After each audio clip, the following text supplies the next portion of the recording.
మీరు మీ అభిమాన shows and serials TV కన్నా ముందు ఈటీవీ విన్ యాప్లో చూడండి. Download and subscribe to ETV win app. 99 రూపాయలు మాత్రమే.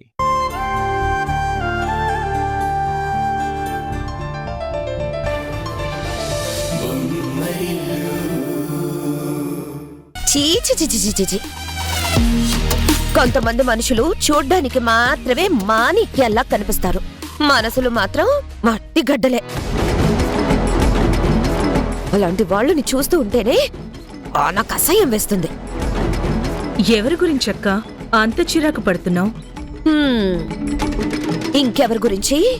ఈ ఇంటి చిన్న కోడలుందిగా, శ్రీ శ్రీ శ్రీ ఉషా మేడం. ఇప్పుడు ఉషా ఏం చేసిందక్క?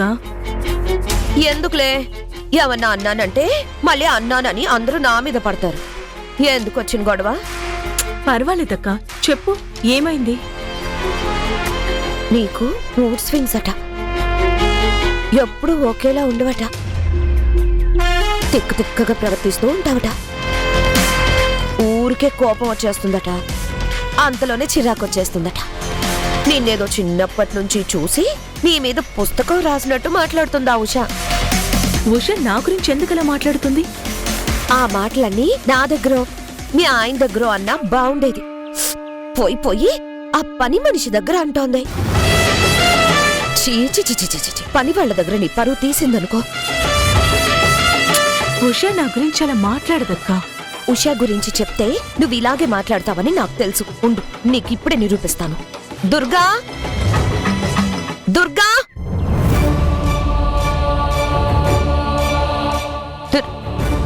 చెప్పండి మేడం. వచ్చింది కదా, నువ్వే అడుగు. ఏమైంది మేడం? ఉష నా గురించి మీ దగ్గర ఏమైనా మాట్లాడిందా? అంటే అది మేడం, పాపం వీళ్ళని అడిగితే వీళ్ళేం చెప్తారు? తిరిగి తిరిగి వీళ్ల మీదకి వస్తుందేమో అని భయపడుతున్నారు. ఇందులో భయపడ్డానికి ఏముంది మేడం? ఉషా మేడం ఏం చెప్పారో అది చెప్తే సరిపోతుంది కదా. ఓ, అంత ధైర్యం ఉంటే చెప్పు మరి. హారిక తిక్కతిక్కగా ప్రవర్తిస్తుందని మీతో అంది కదా. ఊరికే నీ మీద కోప్పడుతుందని, చీటికి మాటికి చిరాకు పడుతుందని మీతో చెప్పింది కదా. చెప్పవే మరి. మేడం, నిజానికి ఉషా మేడం మాతో మాట్లాడింది. హారిక గురించి ఉషా నీ దగ్గర ఎంత చెడ్డగా మాట్లాడింది. అలా మాట్లాడడం తప్పు కదా. అక్క, దుర్గా ఏదో చెప్తుంది కదా, చెప్పనివ్వు. అది తను మాత్రం ఏం చెప్తుంది హారిక? అదే కదా నేను చెప్తుంది. మేడం, నన్ను ఒకసారి మాట్లాడినిస్తారా? అది మేడం, ఉషా మేడం చెప్పింది. ఉష ఏం చెప్పింది? మేడం, అది అసలు ఏమైందంటే. దుర్గా, నేను అడిగిన దానికి మాత్రమే సమాధానం చెప్పు. హారికకి మూడ్ స్వింగ్స్ ఉన్నాయి అని చెప్పిందా లేదా? అంటే మేడం, అది తను అన్న సందర్భం. నేను అడిగిన దానికి మాత్రమే సమాధానం చెప్పు. హారికకి మూడ్ స్వింగ్స్ ఉన్నాయని ఉషా చెప్పిందా లేదా? చెప్పారు మేడం. సరే, నువ్వు ఇక వెళ్ళొచ్చు.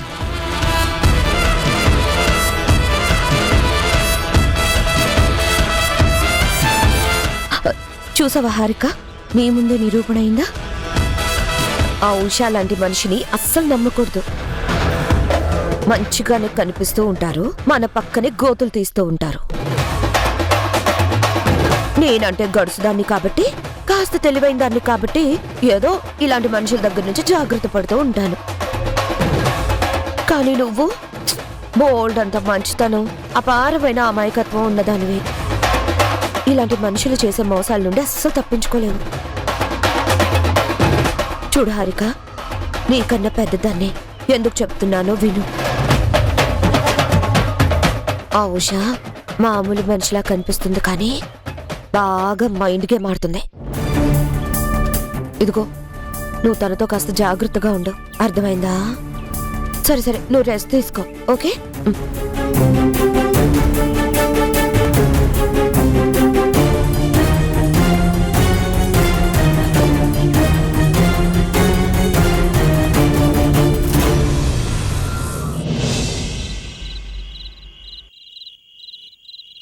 ఉషా, ఉషా. ఏంటి బావగారు?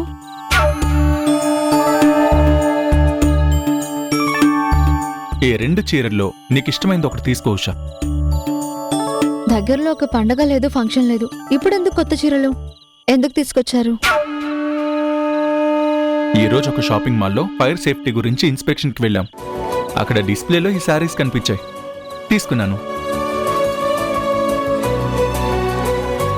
వీటిలో నీకు నచ్చింది తీసుకుని మిగిలింది హారికకిచ్చేసాయి. ఆ, ముందు అక్కకి ఇవ్వండి బావగారు. అక్కకి ఇష్టమైంది తీసుకున్నాక మిగిలింది నేను తీసుకుంటాను. అబ్బో, మరదల మీద తరుణ్కి ప్రేమ బానే పొంగిపోతోంది. మా ఇద్దరి విషయంలో నువ్వు చాలా హెల్ప్ చేసావు. అందుకే నీకేదైనా గిఫ్ట్ ఇవ్వాలని చాలా రోజుల నుంచి అనుకుంటున్నాను. ఇప్పటికి ఆ అవకాశం వచ్చింది. అందుకే ఫస్ట్ ప్రయారిటీ నీకే, తీసుకో. ఓహో, ఏంటి చీరలు ఉషకి మాత్రమేనా? నాకు లేదా? నేను తీసుకొచ్చినా నువ్వెక్కడ కట్టుకుంటావులే వదినా. అయ్యో, అదేంటి అలాంటి మాట అన్నావు? నువ్వు నా కోసం చీర కొని తీసుకొస్తే నేను కట్టుకోనా? నీకు నచ్చే చీరలు తెచ్చేంత స్థాయి నాకు లేదు కదా వదినా, అందుకే తీసుకురాలేదు. అభిమానంగా తీసుకొస్తే స్థాయిల గురించి నేనెందుకు పట్టించుకుంటాను? ఎంతో కాలంగా నిన్ను చూస్తున్నాను, నీ గురించి నాకు ఆ మాత్రం తెలీదా వదినా? నువ్వేమో పెద్ద పొలిటీషియన్ కూతురువి, నేను అలాంటి వాళ్ళకి సెక్యూరిటీనిచ్చే పోలీస్ని.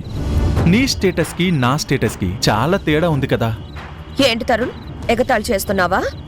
అయ్యయ్యో, ఇందులో ఎగతాళేముంది వదినా? నిజమే చెప్పాను. ఏదో తప్పక మా అందరితో కలిసి ఉంటున్నావు కానీ, లేకపోతే నీ స్థాయికి ఎప్పుడో చంద్రుడిపై ఇల్లు కట్టుకుని మా అన్నయ్యని కూడా తీసుకెళ్లిపోయి అక్కడే కాపురం పెట్టేసేదానివి. ఇక చాలు తరుణ్, చీర తీసుకురాలేదంటే తీసుకురాలేదని చెప్పు. ఇవ్వడం ఇష్టం లేకపోతే ఇవ్వడం ఇష్టం లేదని చెప్పు. అంతేగాని మరీ ఇంత ఎగతాళి ఏం అవసరం లేదు. ఉషా, నీకు నచ్చిన చీర నువ్వు తీసుకో. అలాగే బావగారు.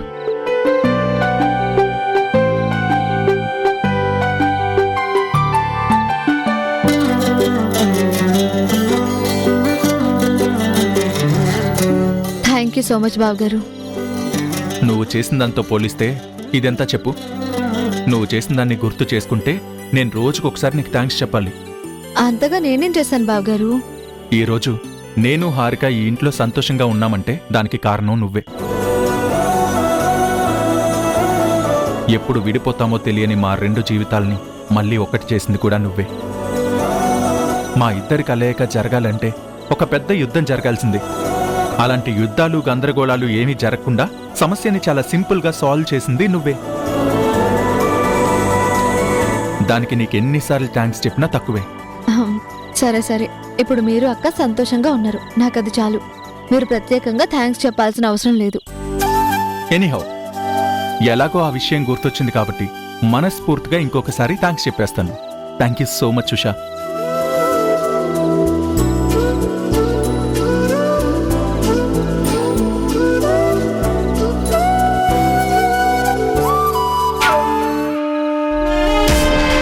తగిలెట్టడానికి కావలసిన ఒక్కొక్క కట్టె పుల్లని నేను ఏరి పెట్టుకుంటున్నాను. ఈ కుటుంబంలో త్వరలో రాబోయే అగ్ని ప్రమాదాన్ని ఎదుర్కోవడానికి సిద్ధంగా ఉండాలి.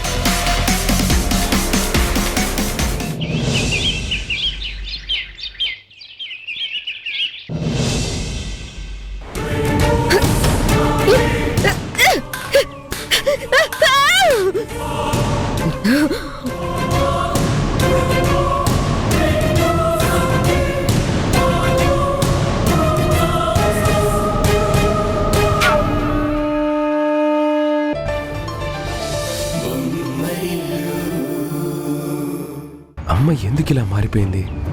పదే పదే ఎందుకు నా పట్ల అలా ప్రవర్తిస్తోంది? అసలు అమ్మకి ఏమైంది? సార్ సార్, ఈ ఫైల్ మీద ఒక సంతకం చేయండి.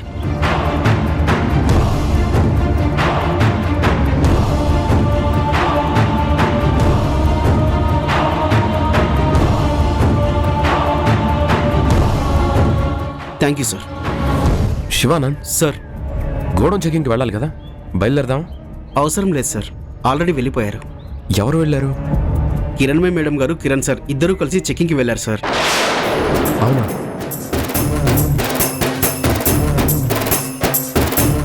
సరే, you can go. Okay sir. అదేంటి ఎప్పుడు నేనేగా వెళ్ళేది? కనీసం నాకు తెలియకుండా వాళ్ళు వెళ్ళిపోవడం ఏంటి?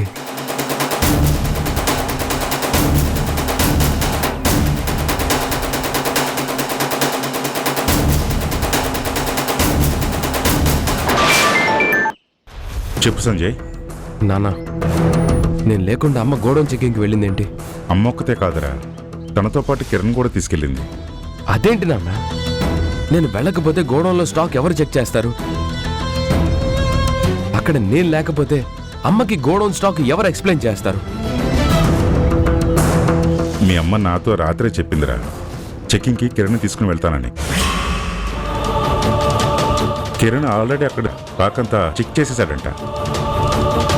దానికి సంబంధించిన ఫైల్స్ కూడా మొత్తం చెక్ చేసేసాడంట. కిరణ్ వెరీ క్యాపబుల్ పర్సన్ అని మీ అమ్మ ఫీలింగ్.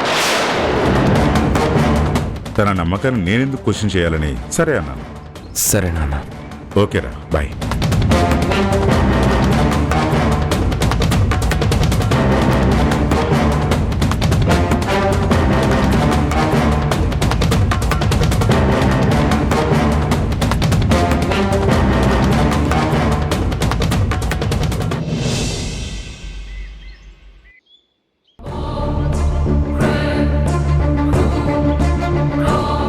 నీకంటే ఆ ప్రాజెక్ట్ ని బాగా హ్యాండిల్ చేస్తాడనే నమ్మకంతో కిరణ్ కిచ్చాన్రా. సంజయ్, అది కిరణ్ చూసుకుంటాడని చెప్పాను కదా. కావాలంటే నువ్వు వెళ్ళి కిరణ్ ఎలా వర్క్ చేస్తున్నాడో అబ్జర్వ్ చేయి. అప్పుడు నీకే తెలుస్తుంది కిరణ్ ఎంత బ్రిలియంట్ గా ప్రాబ్లమ్స్ హ్యాండిల్ చేస్తాడు. ఫర్దర్ గా ఎక్స్పీరియన్స్ నీకు కూడా ఉపయోగపడుతుంది.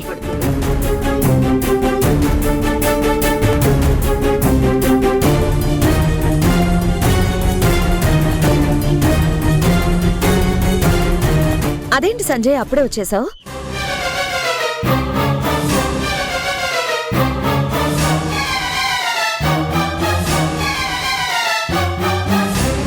అప్పుడే వచ్చేయచ్చన్నారా మీ అమ్మగారు?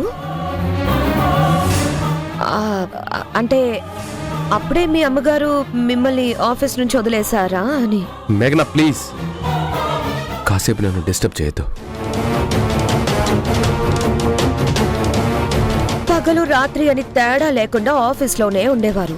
ఇంటికొచ్చినా ఏదో ఒక వర్క్ చేసుకుంటూనే ఉండేవాళ్ళు. ఇప్పుడు ఇంత సడన్ గా వచ్చేసారంటే ఏదో అయ్యింది. ఏం జరిగితే నీకెందుకు? కాసేపు డిస్టర్బ్ చేయొద్దని చెప్పాను, వినవా? వెళ్ళు.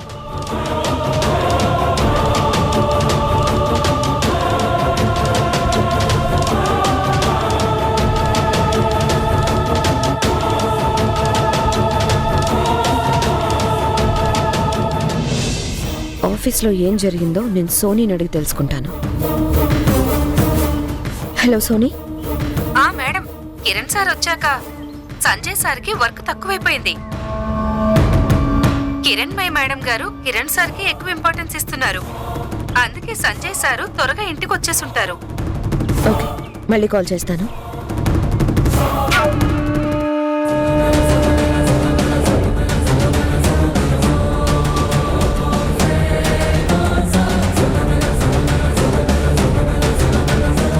కిరణ్ ఒక్కడే చాలని, కిరణ్ చాలా ఇంటెలిజెంట్ అని, అతనే మొత్తం చూసుకుంటాడులే అని మిమ్మల్ని ఇంటికి వెళ్ళమని చెప్పారా మీ అమ్మగారు?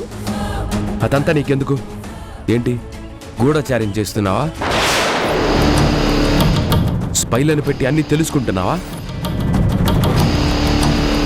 తెలిసి తెలియకుండా మా అమ్మని లేనిపోని మాటలు మాట్లాడుకో. నీ బౌండరీస్ తెలుసుకొని నడుచుకుంటే మంచిది. ఏంటి బౌండరీసా? భార్యాభర్తల మధ్య బౌండరీస్ పెట్టడం మిమ్మల్నే చూస్తున్నాను. తల్లి మీద గౌరవంతో భార్యని పరాయిదాన్ని చేస్తారా? తల్లిని వెనకేసుకురావడానికి భార్యని ఇన్ని మాటలంటారా? భర్త బాగు కోసం నేను ఆలోచించడం కూడా తప్పేనా? భర్త అందరి ముందు గౌరవం పొందాలని అనుకోవడం నేను చేసిన నేరమా? అరే మేఘనా, ఇప్పుడు ఏమైందని అంత దీర్ఘాలు తీస్తున్నావు? సంజయ్, ఈ ఇంట్లో నీ విలువ తగ్గుతుంది. నీ స్థానం మారుతుంది. నీ స్థాయి దిగజారిపోతుంది. ఈ ఇంట్లో పెద్ద కొడుకు అనే స్థానం ఎప్పటికీ మారదు.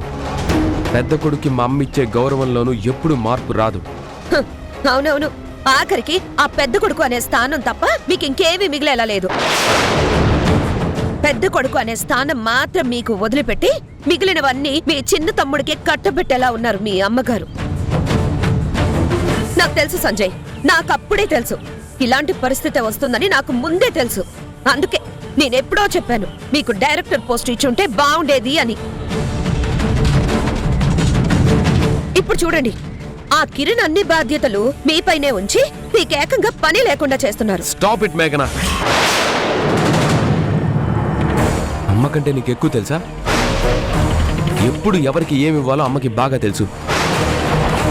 It's none of your business.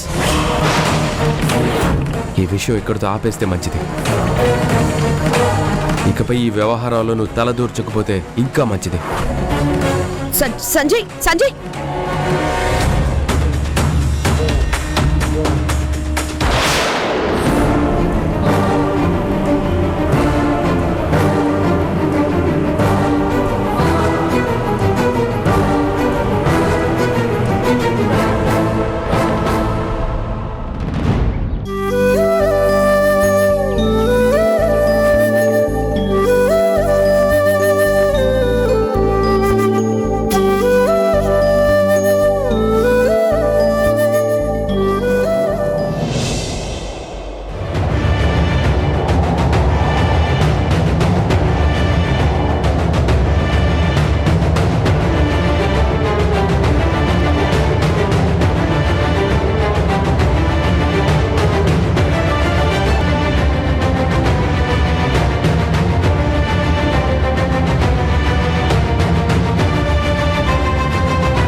Usha, ఏమైంది ఉషా?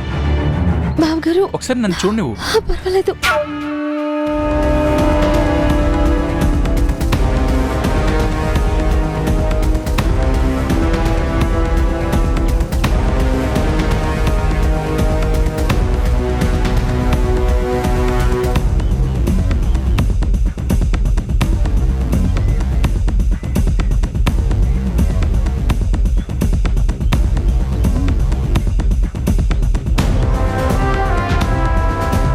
అక్క, వామ్మో వామ్మో, ఈ ఇంట్లో ఇంకా ఎన్ని చిత్ర విచిత్రాలు చూడాల్సి వస్తుందో.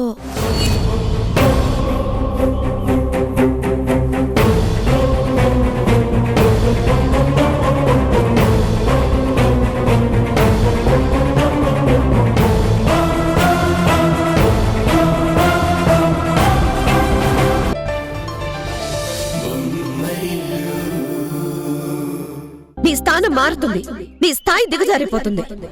ఈ ఇంట్లో పెద్ద కొడుకు అనే స్థానం ఎప్పటికీ మారదు. పెద్ద కొడుక్కి మా అమ్మ ఇచ్చే గౌరవంలోనూ ఎప్పుడు మార్పు రాదు.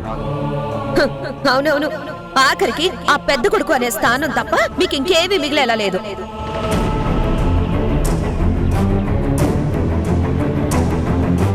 నేనెప్పుడో చెప్పాను మీకు డైరెక్టర్ పోస్ట్ ఇచ్చుంటే బాగుండేది అని.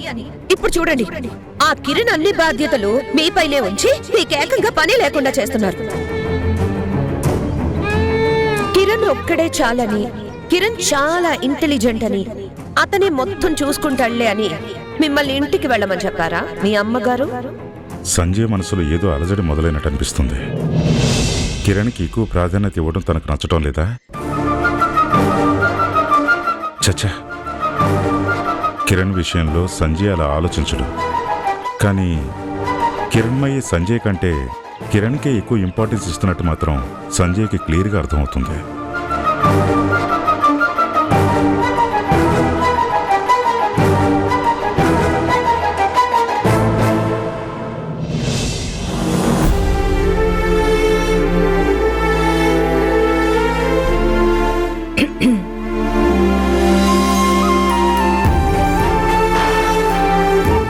ఎప్పుడొచ్చో కిరణ్మయ్య? మీరు నా రాక కూడా గమనించకుండా దీర్ఘాలోచనలో ఉన్నప్పుడు. ఇంతకీ ఏంటో అంత దీర్ఘాలోచన? సంజయ్ గురించే ఆలోచిస్తున్నాను. సంజయ్ గురించా? ఏముందంత దీర్ఘంగా ఆలోచించడానికి? కుడి ఎడమ అనే భేదం ఉన్నా మనం రెండు చేతుల్ని ఒకేలాగా చూడాలి. ఎందుకంటే రెండు చేతుల్లో ఏది ఎక్కువ కాదు, ఏది తక్కువ కాదు కాబట్టి. నేను నా 2 చేతుల్ని సమానంగానే చూస్తున్నానే. నీ శరీరంలో ఉన్న 2 చేతుల్ని నువ్వు సమానంగానే చూస్తున్నావేమో, కానీ నీ కడుపును పుట్టిన బిడ్డల్ని మాత్రం నువ్వు సమానంగా చూస్తున్నట్టు నాకు అనిపించటం లేదు. ఏ తల్లి తన బిడ్డల మధ్య వ్యత్యాసం చూపించదు. కానీ నువ్వు చూపిస్తున్నావుగా. అది మీ అభిప్రాయం. కాదు, అదే నిజం. వాళ్ళని వేరువేరుగా చూస్తున్నా అని మీరెందుకు అనుకుంటున్నారు? ఈ మధ్య సంజయ్ కాకుండా అన్ని పనులు కిరణ్కే అప్పచెపుతున్నావు. సంజయ్ చేసే పనుల్లో కూడా కిరణ్కి పెద్దపీట వేస్తున్నావు. కిరణ్కి ఎక్కువ ఇంపార్టెన్స్ ఇస్తూ సంజయ్ని ఇగ్నోర్ చేస్తున్నావు. నేను పనుల్ని డివైడ్ చేస్తున్నాను కానీ మనుషుల్ని కాదు. నీకు పనులు డివైడ్ చేస్తున్నట్టు అనిపిస్తున్నా నాకు మాత్రం నీ కొడుకులను చూసే దృష్టి మారుతుందేమో అనిపిస్తుంది. చూడండి, కిరణ్ తెలివైనవాడు.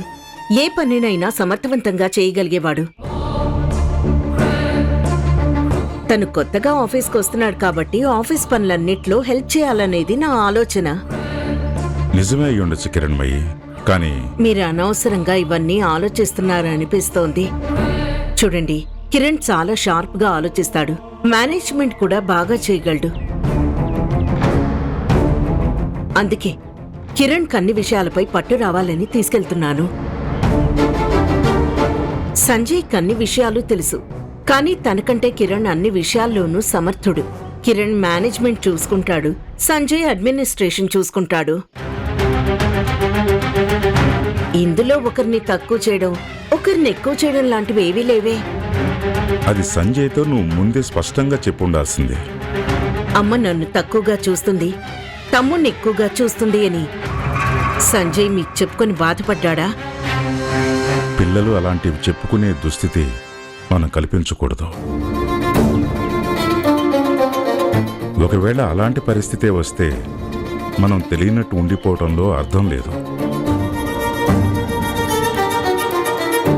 అసలు నువ్వు ఏమనుకుంటున్నావో సంజయ్కి చెప్పు. చెప్తాను, అందుకు టైం వస్తుంది. అయినా ఏంటి, ఇవాళ నన్నేదో కొత్తగా చూస్తున్నారా మీరు? నా పద్ధతి గురించి తెలీదా మీకు? నా కొడుకులు నేనేం చేసినా ఏం మాట్లాడినా అర్థం చేసుకుంటారు. వాళ్ళకి నా గురించి బాగా తెలుసు. ఇక మీరు దీని గురించి ఆలోచించకపోతే మంచిది. కిరణ్మయి, నేను చెప్పేది నీకు అర్థం అవుతుంది, కానీ నీ పంతో నువ్వు మార్చుకో. నువ్వు చెప్పిందే అందరూ వినాలనుకుంటావు. నీ ముందు తలదించుకుంటారు, తలాడేస్తారనే ఒక భ్రమలో బతుకుతున్నా. నీ మీదున్న ప్రేమతో, నీకిస్తున్న విలువతో అందరూ నిన్నే అర్థం చేసుకుంటారనుకుంటున్నా. అవతలి మనసుల్లో ఉండే భావాలని అర్థం చేసుకోవడానికి కనీసం ప్రయత్నం కూడా చెయ్యు. ఈ పద్ధతి నీకు ఎప్పుడో ఒకప్పుడు పెద్ద దెబ్బ ఎదురయ్యేలా చేస్తుంది కిరణ్మయి. నిన్ను ప్రేమించే నీ భర్తగా, నీ శ్రేయస్సు కోరే నీ శ్రేయోభిలాషిగా నీకు అలాంటి సందర్భం ఎదురుకాకూడదని మనసారా ఆశిస్తున్నా. నువ్వు నీ తీరు మార్చుకుని అందరినీ అర్థం చేసుకునే రోజు రావాలని ఎల్లప్పుడూ కోరుకుంటాను.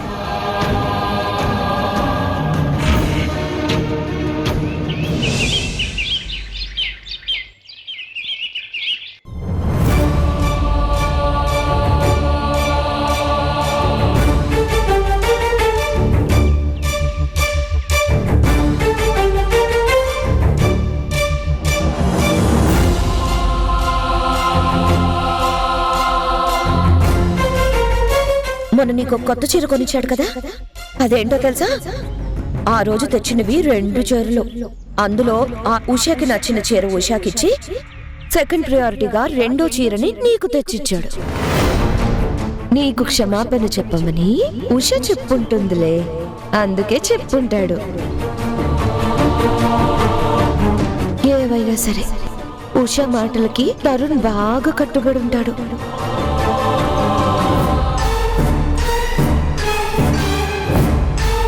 అక్క, పాలు తీసుకో.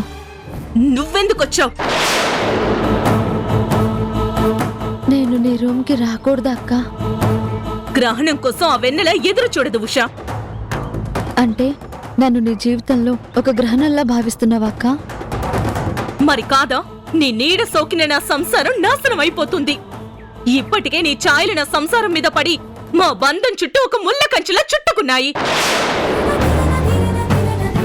నాకు తరుణ్కి మధ్య ఉన్న ఒక ప్రేమ పాసాన్ని తెంచడానికి చూస్తున్నావు. నువ్వు నాకు పొడిచిన వెన్నుపోటు చాలు. అలా అనకక్క, నేనెప్పుడూ నీకు మేలు చేసేదాన్నే కాని కీడు చేసేదాన్ని కాదు. అనవసరమైన అపోహల్లో పడి నన్ను ఒక ద్రోహిలా చూడకు. అపోహలా? నా కళ్ళతో నేను చూసినవన్నీ అపోహలా? నువ్వు నా జీవితాన్ని నాశనం చేయడానికి చేసిన పనులన్నీ అపోహలా? నన్ను తెలివిగా ఏమార్చడానికి ప్రయత్నించుకు ఉషా. అక్క, మన కళ్ళు కూడా మనల్ని ఒక్కోసారి మోసం చేస్తాయి అంటారు. నువ్వు ఆ పరిస్థితుల్లో ఉండి నిజాన్ని చూడలేకపోతున్నావు. వద్దు! నువ్వు ఏం చెప్పినా వినడానికి నేను సిద్ధంగా లేను. నువ్వు కనిపిస్తే చాలు పాపం తగిలినట్టు అనిపిస్తోంది. నువ్వు ఎదురైతే చాలు ఎక్కడలేని చిరాకుతో ఒళ్ళంతా మండిపోతుంది.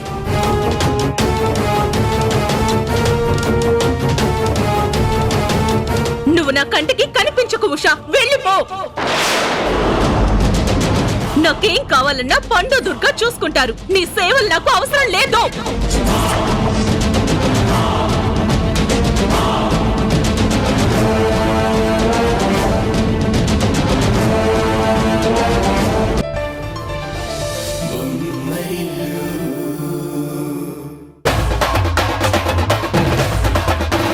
ఈ రోజు ఒక షాపింగ్ మాల్లో ఫైర్ సేఫ్టీ గురించి ఇన్స్పెక్షన్కి వెళ్ళాం.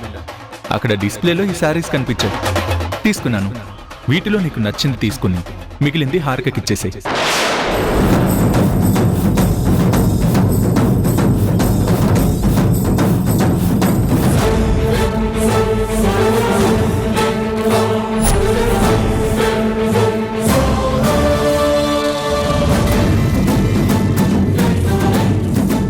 తరుణ్తో ఉష అంత క్లోజ్ గా ఉండడం చూసి పాపం హారిక తట్టుకోలేకపోతుంది అత్తయ్య.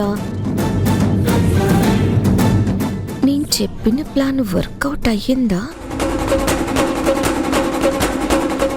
ఈ మధ్య ఆ చనువు మరీ ఎక్కువైపోయింది అత్తయ్య. మనం చూస్తేనే తట్టుకోలేము. అలాంటిది తన భర్తని హారికలా చూసి భరించగలదా? అందుకే ఉషని చూస్తే మండిపోతుంది. తనలా ఉండడంలో న్యాయం ఉందని నాకు అనిపిస్తుంది అత్తయ్య. కావాలంటే మీరు దుర్గని పిలిచి అడగండి. దుర్గా, ఏ దుర్గా! మేడం, దుర్గా, తరుణ్కి ఉషాకి మధ్య ఏం జరిగిందో నువ్వు చూసింది చెప్పు.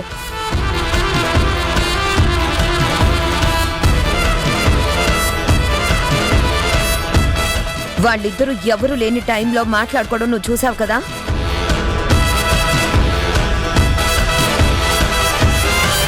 అంటే మేడం అది ఏయ్, నసుకుతావేంటి? నిజం చెప్పు. వాళ్ళిద్దరూ రహస్యంగా మాట్లాడుకోవడం నువ్వు చూసావా లేదా? అవును మేడం, కానీ ఇక చాలు చాలు, నువ్వు వెళ్ళు.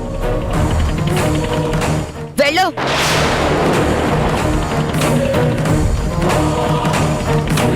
అత్తయ్య, ఇదంతా చూస్తున్న మాకే ఇలా ఉంటే పాపం భర్త తన కళ్ళ ముందే అలా కనిపిస్తే ఏ భార్యకు మాత్రం కోపం రాదు? చెప్పిందేమన్నా వర్కౌట్ అయ్యిందా? వర్కౌట్ అయ్యుంటే ఈ పాటి క్వశ్చన్ పిలవాలి కదా. ఉషా, ఉషా!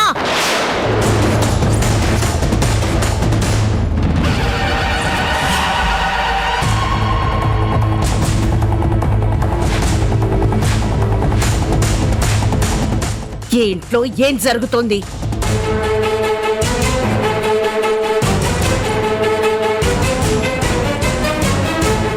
ఏం చేస్తున్నావు నువ్వు? ఈ ఇంటిని మనశ్శాంతి లేకుండా చేయాలనుకుంటున్నావా? మీరు దేని గురించి మాట్లాడుతున్నారు అత్తయ్య? నువ్వు మనుషులతో ఉండే తీరు గురించి, మనుషులతో పెంచుకునే చనువు గురించి. నీ చుట్టూ ఉన్న వాళ్ళతో నువ్వు పెంచుకునే చనువు ఎంత తగ్గించుకుంటే అంత మంచిది. ఇక్కడ నీ మధ్య తరగతి బుద్ధులు అలవాట్లు చూపించడానికి ప్రయత్నించకు. అవి ఈ ఇంటి వాతావరణాన్ని దెబ్బతీయకూడదు. నీ వల్ల హారిక మనశ్శాంతికి దూరం అవుతోంది. ఈ ఇంటికి రాబోతున్న వారసుడి మీద ఆ ప్రభావం పడుతుంది. హారిక అక్క అపార్థం చేసుకున్నట్టే మీరు కూడా అపార్థం చేసుకుంటున్నారు అత్తయ్య. నేను ఎలాంటి తప్పు చేయలేదు. ఏ తప్పు లేకపోతే హారిక నీ వల్ల ఎందుకు ఇబ్బంది పడుతుంది? ఎందుకు నీ మీద అరుస్తుంది? నీతో ఎంతో అన్యోన్యంగా ఉండే హారిక ఇప్పుడు నిన్నెందుకు తప్పు పడుతుంది? అత్తయ్య, మీకు ఇంకొక విషయం కూడా తెలియాలి. ఉషా ఈ ఇంట్లో మనందరికీ తెలియకుండా చాలా పనులు చేస్తుంది.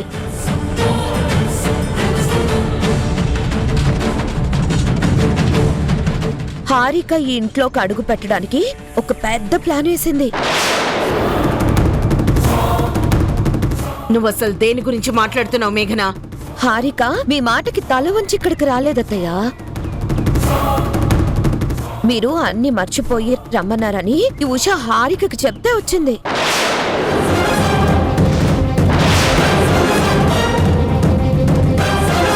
మీకేమో హారిక క్షమాపణ చెప్పాలనుకుంటుంది అని ఉషా అబద్ధం చెప్పింది. అది మీరు నమ్మేసి హారికని ఇంట్లోకి ఆహ్వానించారు.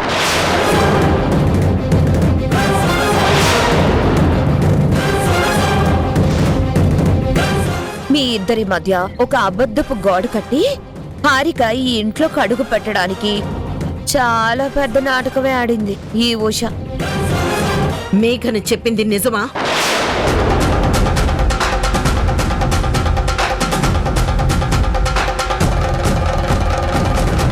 అది అత్తయ్య గారు, నేనడిగిన ప్రశ్నకి నువ్వు సమాధానం చెప్పకుండా సాగదీస్తున్నావంటే అక్కడే అర్థమవుతోంది మేఘన చెప్పింది నిజమని. అదంతా కేవలం ఈ కుటుంబం కలిసి కట్టుగా ఉండాలని అత్తయ్య. ఏయ్, కలపడానికి ముక్కలు చేయడానికి అసలు నువ్వెవరు?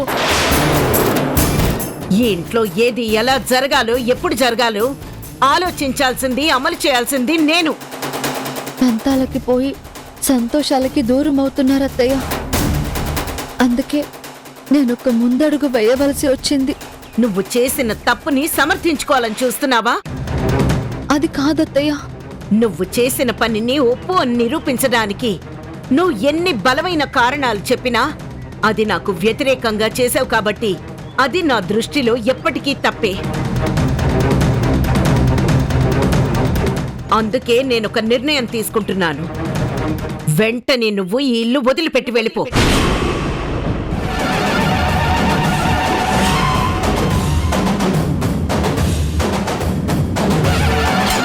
మళ్ళీ నేను రమ్మన్నప్పుడే ఈ ఇంట్లో అడుగుపెట్టు.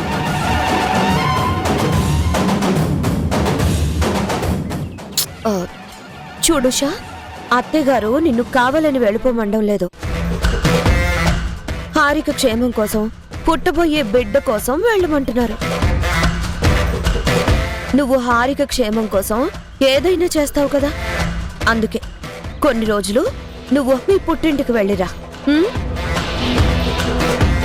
అత్తయ్య, దయచేసి జరిగిందేంటో తెలుసుకోకుండా ఇలాంటి నిర్ణయాలు తీసుకోవద్దు. అసలు నేనే తప్పు చేయలేదు. నీకు చెప్పాల్సిందంతా చెప్పేశాను. నిర్ణయం జరిగిపోయింది. రేపు ఉదయానికల్లా నువ్వు ఈ ఇల్లు వదిలేసి వెళ్ళిపోవాలి.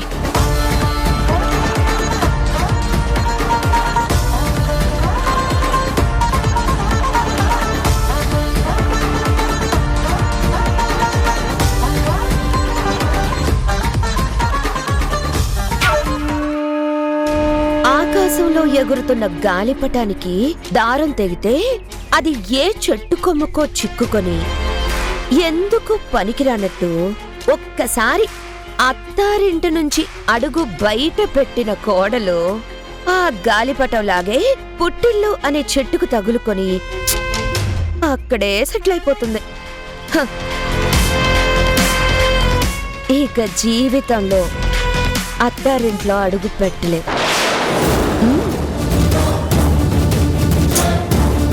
వెళ్ళమ్మా, వెళ్ళు.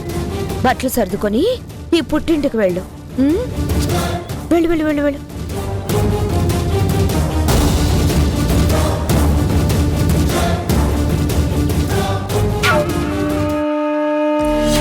అబ్బా, ఎన్ని రోజుల నుంచి ఎదురు చూస్తున్నానే.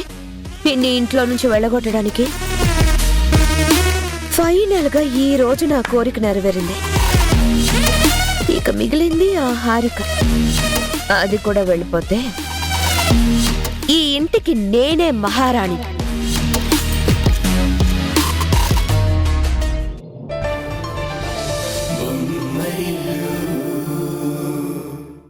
ఏం చెప్పమంటావు? ఎలా తప్పుకోమంటావు? ఇన్ని చెప్పాక కూడా మీకు అర్థం కాకపోతే మీరెన్ని చెప్పినా నా నిర్ణయం మారదు. ఉషా ఈ ఇంటి గడప దాటి వెళ్లాల్సిందే. ఇందులో ఎలాంటి మార్పు లేదు. ఏ రోజు నా మాట విన్నా నీ పంతం నీదే. మార్చుకుంటాననుకోవటం నాదే తప్పు. చూడు కిరణ్మయి, కళ్ళెదురుగా ఇంత అన్యాయం జరుగుతున్నా ఆపలేని నేను ఒక చేతకాని వాడిలా నేను ఇక్కడ ఉండలేను. కన్న కొడుకు మీద అబండాలు వేస్తుంటే చూస్తూ సహించలేను.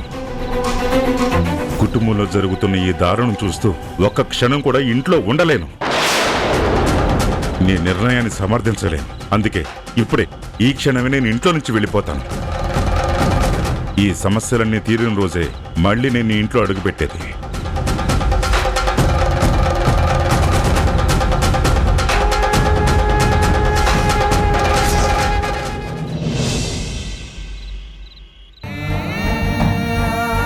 అకారణంగా నిందలు మోపి అడవుల పాలైన సీతమ్మలా నేను కూడా ఇల్లు విడిచి వెళ్ళక తప్పేలా లేదు. అనుమానపు పొరలు కమ్ముకున్న చోట ఆదరణ కరువైన నాకు వనవాసం తప్పేలా లేదు. ఆయనకు చెప్పి వెళ్ళాలా లేక చెప్పకుండా వెళ్ళాలా? భర్తకి తెలియకుండా ఇంత జరిగి నేను గడప దాటితే అది చాలా పెద్ద తప్పవుతుంది. ఆయనకి చెప్పి వెళ్ళడమే మర్యాద అవుతుంది. నేనేం చెయ్యాలో కూడా తోచడం లేదు. నా పట్ల హారికక్క ప్రవర్తించిన తీరు చూస్తుంటే నేనిక్కడ ఉండటం మంచిది కాదేమోనని నాకు కూడా అనిపిస్తుంది. ఉషా, నేను ఈరోజు ఎంత సంతోషంగా ఉన్నానో తెలుసా? ఎందుకండి? ఎన్నో కంపెనీలు ఎన్నేళ్ల నుంచో పోటీ పడుతూ ఎదురు చూస్తూ ఉన్న టెండర్ చాలా కాంపిటీషన్లో కూడా మన కంపెనీకే వచ్చింది. ఈ దెబ్బతో మన కంపెనీ పేరు ఇండస్ట్రీలో మారుమోగిపోతుంది.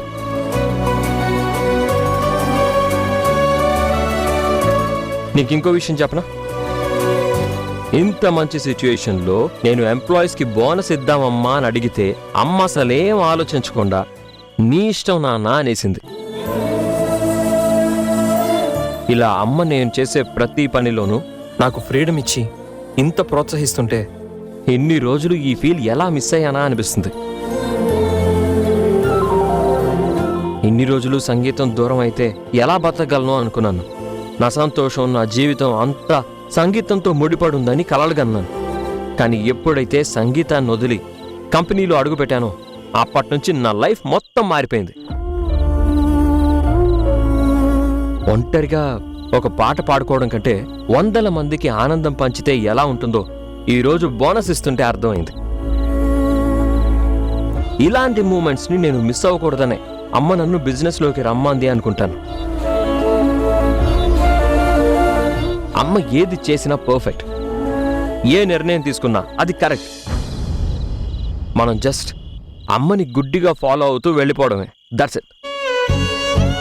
ఇప్పుడు ఈయనకి ఏం చెప్పినా వినే పరిస్థితుల్లో లేరు. ఏమన్నా చెప్పినా అమ్మ చెప్పిందే కరెక్ట్, అమ్మ చేసిందే కరెక్ట్ అనేలా ఉన్నారు. హే, వచ్చినప్పటి నుంచి నేనే మాట్లాడుతున్నాను, నువ్వేం మాట్లాడవా? మీ సంతోషాన్ని, అమ్మ మీద మీకున్న ప్రేమని చూసి నా గొంతు మూగబోయింది. అయినో మా అమ్మని నాకన్నా ఎక్కువగా నువ్వే అర్థం చేసుకున్నావు. అవును, అలసిపోయి వచ్చారు, మీరు వెళ్ళి ఫ్రెష్ అప్ అవ్వండి. 5 minutes. ఈ టైంలో ఆయనకి ఈ విషయం చెప్పకపోవడమే మంచిది. రేపు ఎలాగో ఈయనకి చెప్పకుండా వెళ్ళిపోతాను, అప్పుడు ఆయనకి తెలుస్తుంది.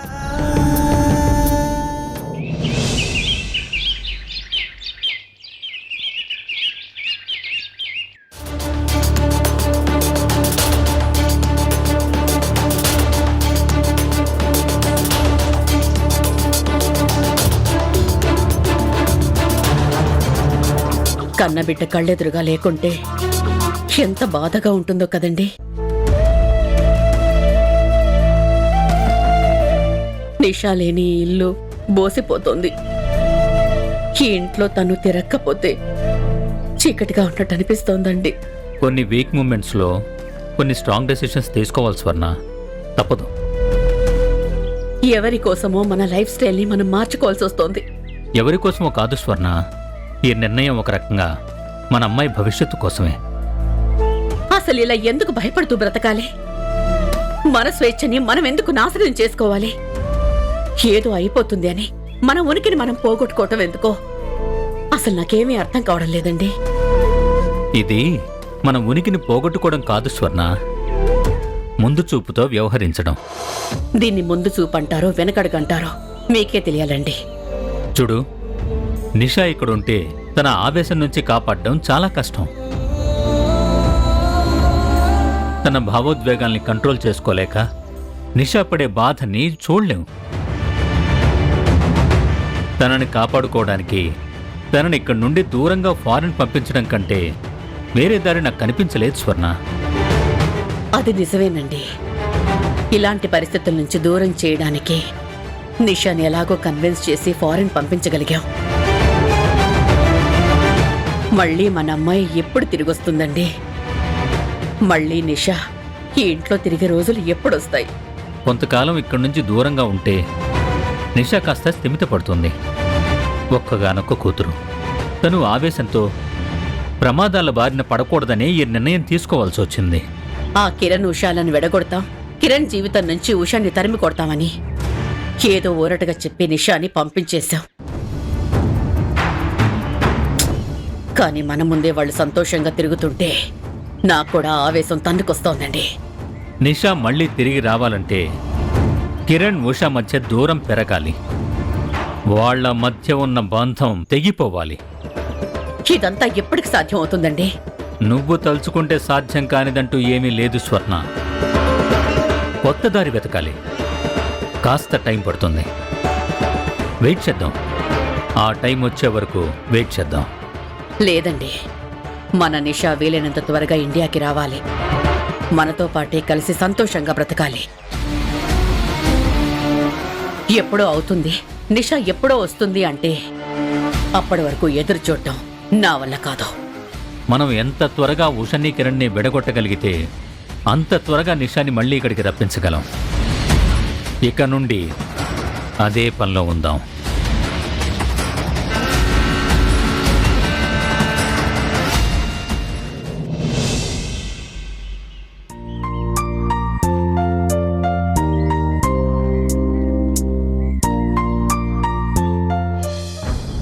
సురేమో ఇరిసేసింది కరుసైన కాలమిలా, ఎగురేసిన జీవితమంతా చిరిమేసెను చీకటిలా.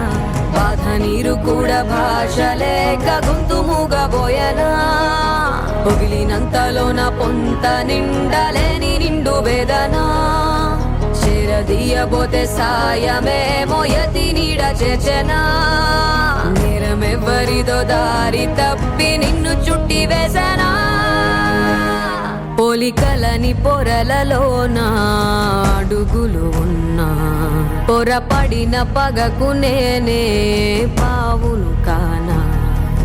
దోషమేది చేయకున్నా దోషిలాగా ఉన్నా, పాసమున్న ప్రేమలన్నీ నేలరాలుతున్నా.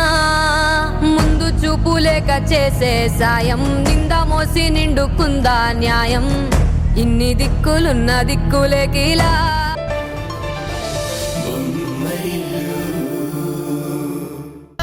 ఇక్కడ మనం ఆలోచించే విధానంలోనే తప్పులున్నప్పుడు వాళ్ళు చెప్పే మాటల ఆధారంగా నిర్ణయాలు జరగడంలో అసలు అర్థమే లేదు.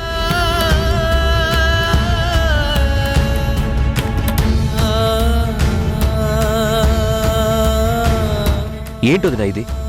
నువ్వు ఇంటికి తిరిగి రావాలని, తరుణనయ్య నువ్వు కలిసి సంతోషంగా ఉండాలని తను ఎంత ఆరాటపడిందో తెలుసా? ఎంత ఆరాట పడిందో నాకు తెలుసు. అందుకే అబద్ధం ఆడి మరీ నన్ను ఇంటికి పిలిపించింది.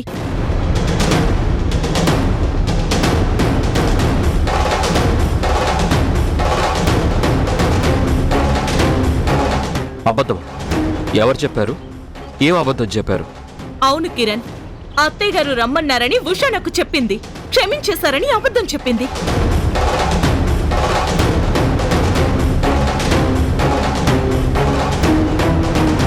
అదే అబద్ధం నాకు చెప్పింది. హారిక నన్ను క్షమాపణ కోరిందని చెప్పింది.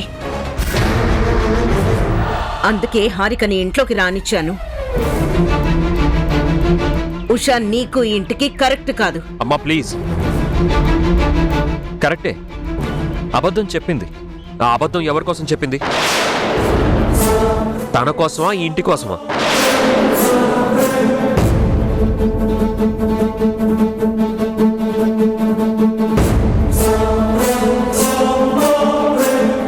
అన్నయ్య వదిన కలిసి ఉండాలని చెప్పింది.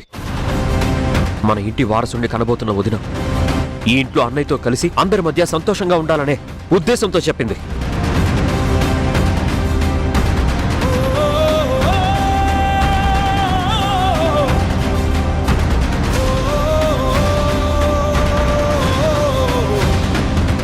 మన కుటుంబం కోసం, మనందరి ఆనందం కోసం తను చెప్పిన చిన్న అబద్ధం వల్లే కదా ఇప్పుడు అందరూ ఇలా సంతోషంగా కలిసి ఉన్నది.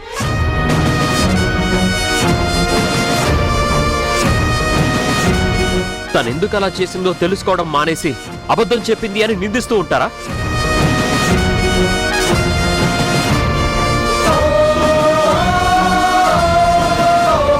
వదిన, నా భార్యని నేను నమ్ముతున్నాను. నా అన్నని కూడా నేను నమ్ముతున్నాను.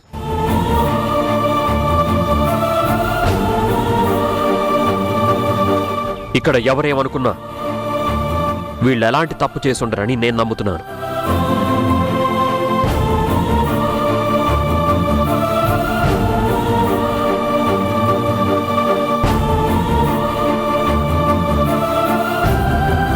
అలా తప్పు చేసేంత తప్పుడు పెంపకం మా అమ్మ నాన్నలది కాదు.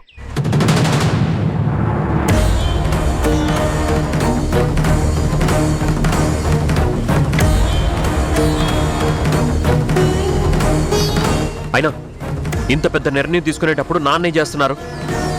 అసలు నాన్న ఎక్కడున్నారు? నాన్న ఈ ఇంట్లో జరుగుతున్న దారుణాలు చూడలేక ఫామ్ హౌస్కి వెళ్ళిపోయారు.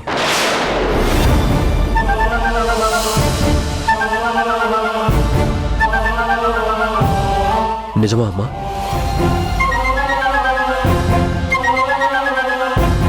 నీ పెంపకం మీద నీకున్న నమ్మకం ఇదేనా అమ్మా?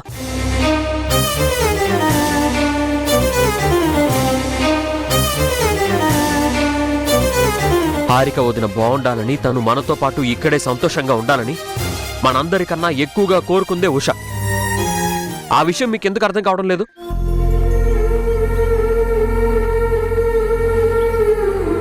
హారిక వదిన ప్రెగ్నెంట్ అని తెలియగానే అందరికంటే ఎక్కువ ఆనందపడింది, తను ఇంటికి రావాలని పోరాడి తీసుకొచ్చింది ఉష. అది మీరెందుకు గ్రహించడం లేదు?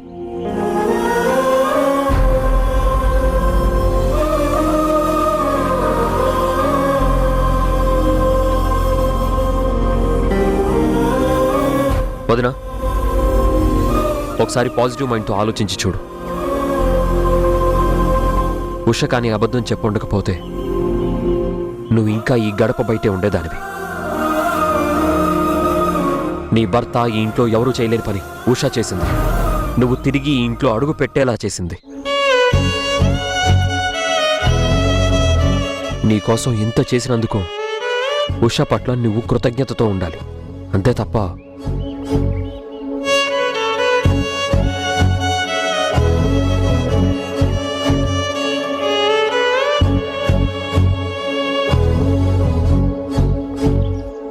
నేను నీలాగే ఆలోచించాను కిరణ్. కానీ ఉషా గురించి నా మనసులో లేనిపోని అపోహలు తీసుకొచ్చింది మేఘనాకే.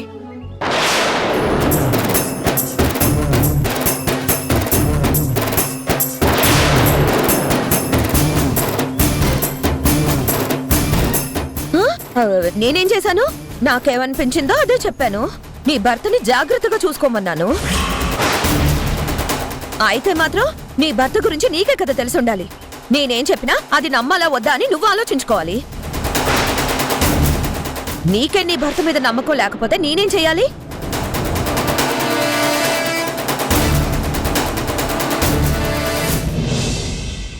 ఉషా,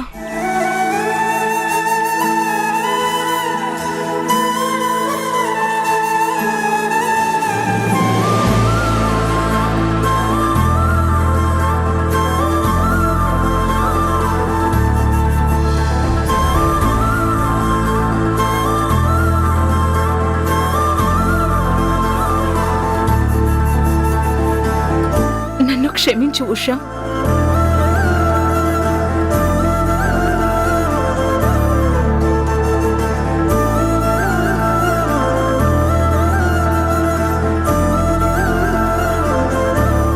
నీ గురించి చాలా తప్పుగా ఆలోచించాను. పర్లేదు లెక్క.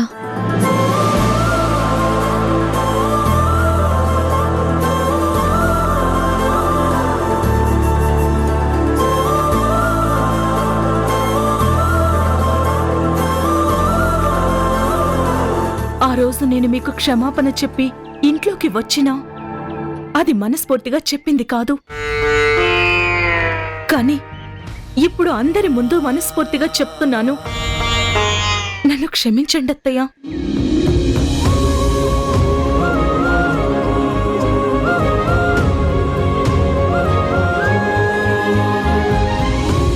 ఆ రోజు అహంకారంతో క్షమించమని అడగడానికి నాకు అహం అడ్డం వచ్చింది.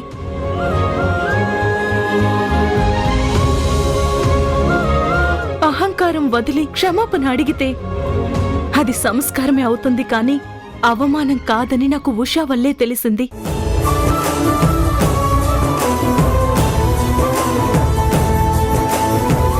ఈ రోజు కూడా ఎన్ని నిందలు వేసినా, ఎన్ని అవమానాలు ఎదురైనా కేవలం నా కోసం, నా బిడ్డ కోసం తన భర్తను కూడా కాదనుకొని ఈ ఇంటిని వదిలి వెళ్ళడానికి సిద్ధపడింది ఉషా.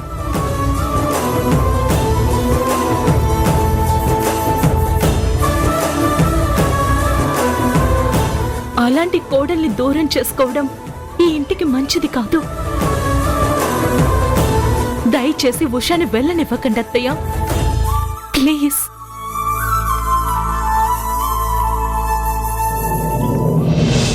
మేఘనా, దీనంతటికీ కారణం నువ్వే. అత్తయ్య, నీలో లేనిపోని అనుమానాలు పెంచుకుని అందరి మనసులు పాడు చేసి ఇంత గొడవకి కారణమయ్యావు.